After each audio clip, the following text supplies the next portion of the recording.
My man Eric, how you doing? All right, yourself, James. I'm actually doing pretty good. My back kind of hurts a little bit. Been working out really hard recently.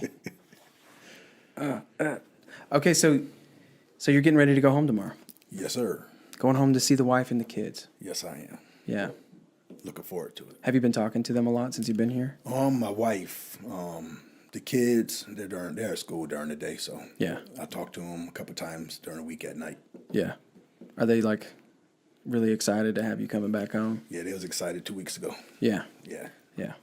I know, because I know that it can be a little like stressful going back and like and ripping yourself out of the environment where you've been like kind of learning these tools and stuff. Do you have like a plan, are you going to continue your care after you leave here? Yes. Got my IOP, setting that up with the VA. Of course, I got a counselor already through the VA, and I'm going to actually get another one outside the VA that my psychiatrist recommended. So I'm going to go through with that stuff, and then I got a couple of lists of AA meetings and NA meetings that's all around my area. Okay. So yeah, start building up that community Right. and stuff. Right. Because I think that's what kind of makes the transition tough sometimes, is like you built a community here. Yeah. You know what I mean? You have bros, you know, Right. you have brothers that you can talk to and tell them like what's going on in your head, and you guys can help each other through it and stuff. And that's, Right. I think a lot of times that's kind of like one of the things we find we need the most when we're in recovery. It's like I was trying to lone wolf it. I was trying to Frank Sinatra the whole thing, you know, and it's like I didn't realize how badly I needed camaraderie and brotherhood. You know what I mean? yeah, you're right. I found that out here. Yeah. Well, good. I'm glad that you're going to get the community because it's essential, you know. Keep it going, man. Right. Sometimes the phone's hard to pick up, It is. you know. Mm-hmm. We talk about that a lot in these various programs of recovery, the phone, the 1,000-pound phone, you Right. know. And it's just like, just pick it up. Just pick it up and call somebody, you know. Yeah.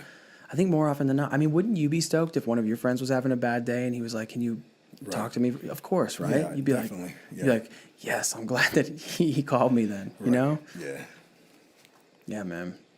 What was your experience of Oasis like? Like, what did you like about it? What did you dislike about it? Oh man, what's not to like about the place? Since day one, felt welcome. John Libby was actually awesome to get me where I need to be at to get into this program. You know, before I even came, he'd been checking on me all weekend. Yeah. You know, like I was going to change my mind. You know, it crossed my mind, but he was very helpful with getting me to where I need to be at. Yeah. And helping with logistics. Yeah. And then get here, and the staff, you know, they exceeded any expectation I have of any rehab that I would ever even stop to think about. Yeah. You know, and the group of guys with all the experience in the house that's been here before and still coming back through and then helping you push through. It's like it was anywhere you turn, you had somebody to lean on, whatever your problem was, and you wasn't alone here. And it was very known in the houses that we were at. Everybody loved each other. Everybody pitched in. Everybody had a good time. And we got some healthy competitions going, you know, sober. Yep. And I haven't done that sober in, as far as I can remember, it's over 12 years that I've probably been sober this long. So, you know, and if anybody ever asked me about the program, I would tell them, you know, it's what you put in, what you get, what you put in. And I'm a firm believer that I came here open-minded, tried all the new things, you know, and a lot of them be using. I never thought I would have did yoga. I never thought I would have meditated, but it actually helps a lot, you know. Yeah. Helps you get out of your mind. So, Yeah. And back into your body. yeah. Yeah. Hell yeah. Right on, man. So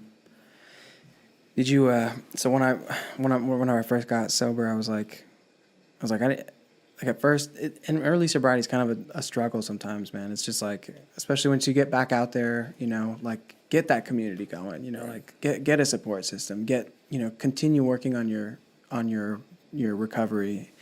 And, you know, cause there will come times when you're like, man, I don't know what I like want to do with myself because this is around the time that I would be getting drunk right here. You know what I mean? Yeah, you're right. And it's like, and you're like, well, what do I even enjoy doing? You know, like that's how I was. I was like, I don't even really even know what I like because I just go to the bar. Right. That's what I do. You know, I go to the bar. You know, I liked performing, but even that had an element of alcohol to it. You know, I'd be on stage singing and I'd be like sloshed. You know what I mean? Right, right. And that was part of it for me. So it was like learning to do life again without that stuff was a little chunky at first. It was a little awkward, but bro, push through it because you're a champion. Right. You are, man. You're such a cool dude. You know, Appreciate it. you're warm and you have a lot to offer. I don't know, I can just see the seeds of greatness in you, sir. I know you're a leader. I can just tell. I appreciate it. You know, so just get out there and find some stuff that you love. Right. And do it with all your heart. You know, just I don't know. Who knows what it is? Maybe you don't even know what it is yet. You know, some new thing. Oh yeah, I'm gonna try some new things. You know. Right on. Oasis, they gave me another outlook on life. You know, an outlook that I haven't seen probably before I went to the Marine Corps at 17. You know, other than that, from 17 on, I've been drinking heavy, and everything's a fog. And I'm getting my second opportunity, to be a better dad, enjoy things with my children that I wanted to do but never did because alcohol took precedence over anything. You know, I was there, but I wasn't emotionally there for my family. And, it hurt a lot going through the sober process and realizing how much wrong I'd done with my reckless behavior and drinking and blacking out and, something I can't make it disappear. All I can do is show how much I learned from here and move forward with it. Yeah. Try to make amends and, find new things to do with my children and just have a good time. Yeah.